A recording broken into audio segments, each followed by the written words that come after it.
À Gaza, les bombardements israéliens se poursuivent malgré le cessez-le-feu. L'aide humanitaire est toujours insuffisante. Bref, pour les Gazaouis, 2025 se termine comme elle a commencé. Aujourd'hui, on vous raconte un an de guerre dans la bande de Gaza. Au début de l'année, on pouvait entrevoir un espoir. Le 19 janvier, le premier accord depuis novembre entre en vigueur. Les bombardements israéliens cessent, l'aide humanitaire pénètre à nouveau dans la bande de Gaza et les libérations d'otages s'enchaînent. Et le 2 mars, la deuxième phase de l'accord devrait s'enclencher. Tous les otages restants vont être libérés et l'armée israélienne va se retirer. Mais non, Benyamin Netanyahou refuse.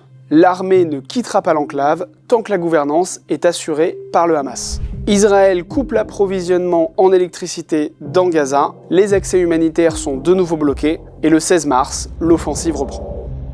Bam! Face au carnage qui se poursuit à Gaza, Emmanuel Macron décide de lancer une initiative diplomatique pour la reconnaissance de l'État palestinien. Elle doit se tenir lors d'une conférence à l'ONU en juin, mais juste avant, Israël frappe l'Iran.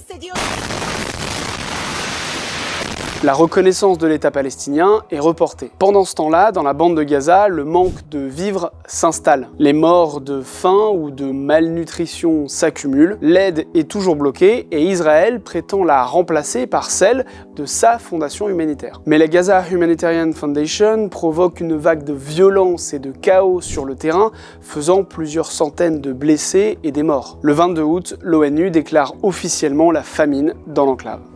Famine is no longer a looming possibility. It's a present-day catastrophe.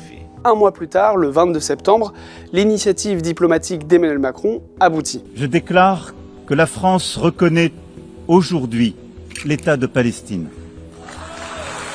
De son côté, Donald Trump se veut faiseur de paix et il décide de reprendre la main. Le président américain met la pression à Netanyahou et fin septembre, il annonce un plan de paix en 20 points. La proposition est co-signée le 13 octobre, les familles israéliennes retrouvent leurs enfants